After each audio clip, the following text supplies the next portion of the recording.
Letter of Steve Eng to his parents. Dear Mother and Pop, received your letters today simultaneously. I am pleased you received mine, but I am sorry about all this financial mess. Let me recapitulate. Tuition checks paid, but the school has not a single record of the $40 check for food. I asked them about it when my name stopped appearing on the dinner list. They claimed no payment, so I figured that I had somehow forgotten to pay them. Then your letters recall the $40 check I carried. It was either lost or, as I suspect, they received it from me and somehow botched the records. My not remembering for sure does not help things. The check you sent plus the $100 should bring my bank balance up to normal, certainly. Reason for the decline is partly a result of heavy expenditures, food, books, etc., plus shoes, plus a large fantasy and science fiction purchase I made by writing a check for a money order. I forgot my own savings locked in my strongbox filing cabinet, from which I repaid the deficit. This purchase was done hurriedly, and I promptly forgot about it, hence the empty account. I have paid for the tours as instructed. Many thanks. You can't realize what they'll mean to me. Thanks for the clippings on Arlington and John Creasy, the prolific hack. Also for the Mom omnibus, which arrived yesterday. I have begun to reread Cakes and Ale, and will try Liza of Lambeth at the first opportunity.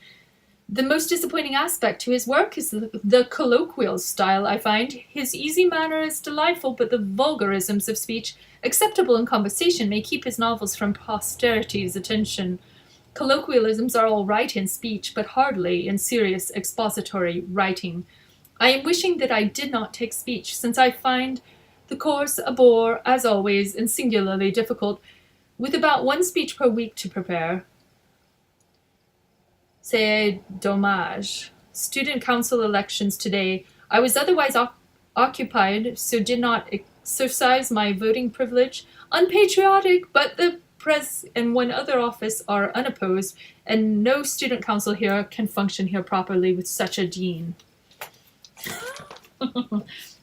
The more I think of it, the easier it seems to go to University of Maryland. Perhaps this is a mental laziness, but I am hindered by the lack of material here. As I stated in another letter, the collection at the base library is exceedingly limited. No math needed at GW, I think. I could be all wrong.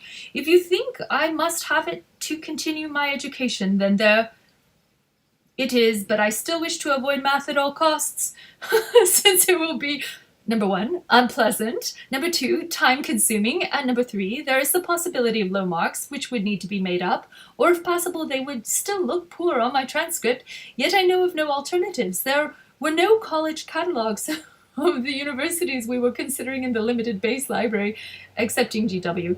I don't know where Bob is going next year. Yes, Pop, I remember the essay you mentioned about letters to the Times and Adam St. By the way, my mail just arrived. Many thanks for the constable brochure. It will be invaluable for my speech. There are some of his paintings downtown in Munich Museum, which I must see before I give my speech. Now I must go up to the school and straighten out some of my financial troubles. So love, Steve. I think I had better apply there soon, n'est-ce pas? N'est-ce pas?